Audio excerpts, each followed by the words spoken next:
वाशिम जिल्ह्यातील कारंजा-लाड येथील नैसर्गिक पर्यावरण संवर्धन मानवता विकास संस्थेच्या महाराष्ट्र राज्य महिला अध्यक्षा नीता लांडे यांनी आपल्या 41व्या वाढदिवसानिमित्त 4100 प्लास्टिक पिशवीमध्ये वेगवेगळ्या बियांचे रोपण केले. यामध्ये गुलमोहर, शीसम, कडुलिंब इत्यादी झाडांच्या बियांची लागवड करण्यात आली.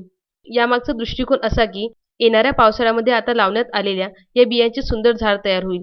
प्रत्येक झाड ग्रामीण भागामध्ये जाऊन प्रत्येकाच्या घरी एक झाड देऊन त्या घरातील व्यक्तीवर झाडाच्या संगोपनाची जबाबदारी देण्यात येणार आहे. हे दत्तक घेतलेले संपूर्ण गाव ग्रीन गाव करायचे अशी संकल्पना नीता लांडे यांनी मांडली आहे. आज 15 मे माझ्या वाढदिवसानिमित्त मी एक संकल्प केला आहे की कोरोनाच्या परिस्थितीमध्ये आपल्या वाढदिवसावर काही खर्च न करता पर्यावरणासाठी आपल्याला काहीतरी करायचं आहे.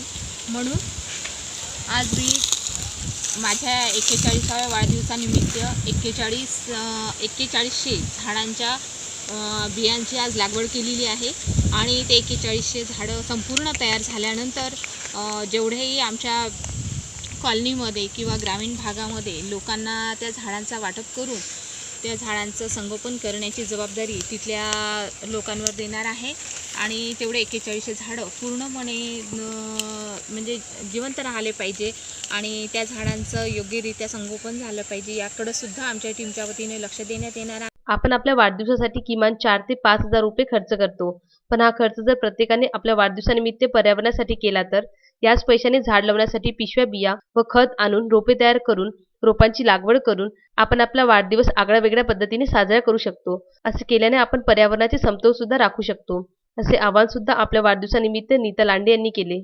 आपण सर्वांनी मिळून पर्यावरणाचे रक्षण करण्यासाठी ग्राउंड लेवलवर उतरून स्वतः काम करून पर्यावरणाचा बिघडलेला समतोल पूर्वपदावर आणून आपल्या आजूबाजूच्या आपल्या गावाचा परिसर निसर्गरम्य बनवू शकतो, असे सुद्धा यावेळी त्या बोलताना म्हणाल्या.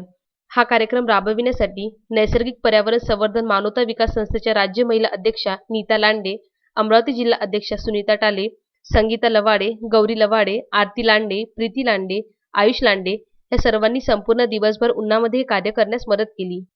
कारंजा-लाड येथून अक्षय लोटे यांचा हा वृत्तांत.